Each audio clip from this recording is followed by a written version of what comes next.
नमस्कार सर्वांना, अवनी रेसिपीमध्ये सर्वांचे स्वागत आहे। तर आज आपण बनवणार आहोत तिळाची चटणी। एकदम अशी चटपटीत आणि झणझणीत तिळाची चटणी।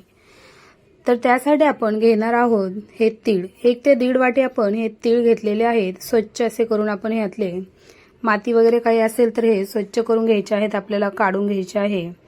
आता एका पॅन मध्ये आपल्याला हे तीळ टाकून भाजून घ्यायचे आहेत।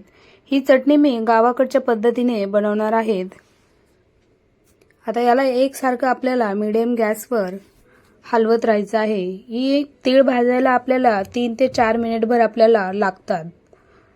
तर कंटिन्यू आपल्याला याला हलवतच राहायचं आहे। याचा कलर थोडासा चेंज होत नाही तोपर्यंत आपण याला हलवत राहूया। याला भाजायला थोडासा टाइमच लागतो।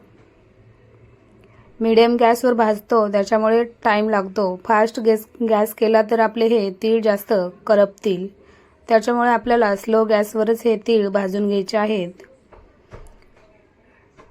आपले तीळ हे आता भाजत आलेले आहेत, तुम्ही बघू शकता उडतात आणि हे थोडेसे उडले की आपले तीळ हे भाजायला सुरुवात झालेली आहे।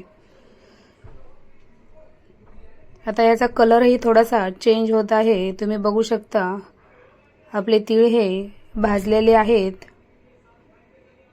आता याला आपल्याला थंड होण्यासाठी प्लेटमध्ये हे काढून घ्यायचे आहेत आणि 5 मिनिटभर आपल्याला हे थंड करून घ्यायचे आहेत। तोपर्यंत आपण हा लसूण सोलून घेऊया। आपले तीळ थंड होतात तोपर्यंत आपल्याला हा लसूण सोलून घ्यायचा आहे। लसूण हा जास्तच आपल्याला घ्यायचा आहे। लसणाशिवाय चटणीला चव नाही। प्रत्येक चटणीमध्ये हा लसूण आपण वापरतोच आणि लसणाने चटणीला चव येते। सर्व आपल्याला ह्या लसणाचं काढून घ्यायचं आहे साल। ही गावाकडच्या पद्धतीने आपण चटणी बनवत आहे। तुम्ही याच्यामध्ये मिरच्याही टाकू शकता। मी याच्यामध्ये आपली लाल मिर्च पावडरच टाकणार आहे। आता हे सर्व साल आपल्याला काढून घ्यायचे आहे आणि ही चटणी तुम्ही मिक्सरच्या भांड्यामध्येही करू शकता, पण जास्त आपल्याला खलबत्त्यामध्ये जर कुटली तर जास्त चव येते आणि गावाकडची टेस्टही आपल्याला येते। आपलं हे सोलून झालेलं आहे, तुम्ही बघू शकता। आपले तीळही हे आता थंड झालेले आहेत, तुम्ही चेक करून बघा। तीळ एकदम असे आपले थंड झालेले आहेत। आता आपल्याला हे खलबत्त्यामध्ये टाकून घ्यायचे आहेत।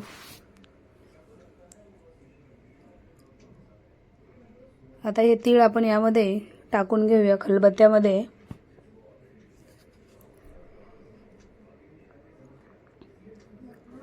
आणि यामध्ये आपल्याला 1 ते 1.5 चम्मच लाल मिरची पावडर टाकायचं आहे।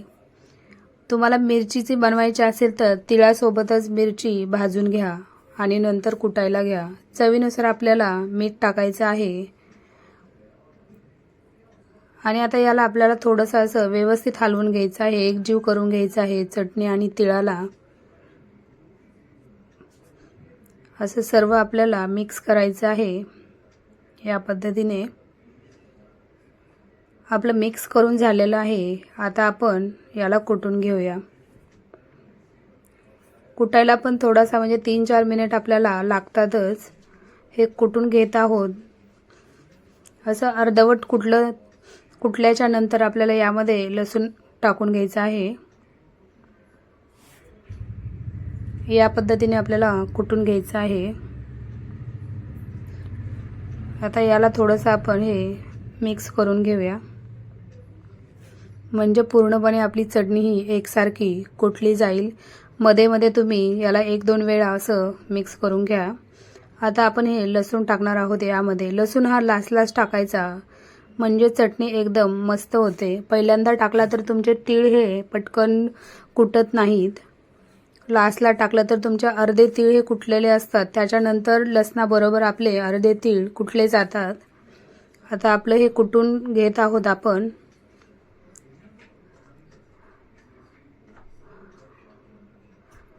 खलबत्त्यामध्ये कुटल्यामुळे आपल्याला ही गावाकडची फील आणि गावाकडचा स्वाद लागतो। चविष्ट आणि एकदम मस्त होते। यालाही थोडंसं आता आपल्याला हलवून घ्यायचं आहे। यामध्ये थोडासा असा लसूण दिसत आहे. अजून याला आपल्याला थोडं कुटून घ्यायचं आहे.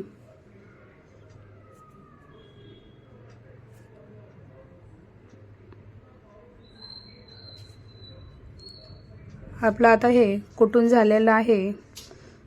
मस्त अशी चटणी दिसत आहे, तुम्ही बघू शकता. याला आता आपण मिक्स करून घेऊया. हे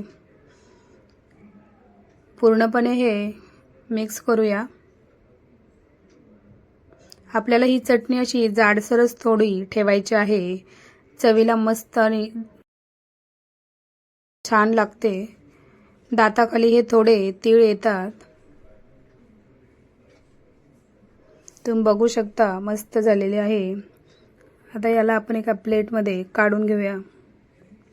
तुम्ही ही भाकरीसोबत, बाजरीच्या भाकरीसोबत तर एकदम भन्नाटच लागते. ज्वारीच्या भाकरीसोबत, चपातीसोबतही खाऊ शकता, पण जास्त तर भाकरीसोबत मस्त टेस्ट येते, गावाकडला टेस्ट. तर व्हिडिओ आवडल्यास लाईक करा, शेअर करा, सबस्क्राईब करा आणि व्हिडिओ बघितल्याबद्दल खूप खूप धन्यवाद.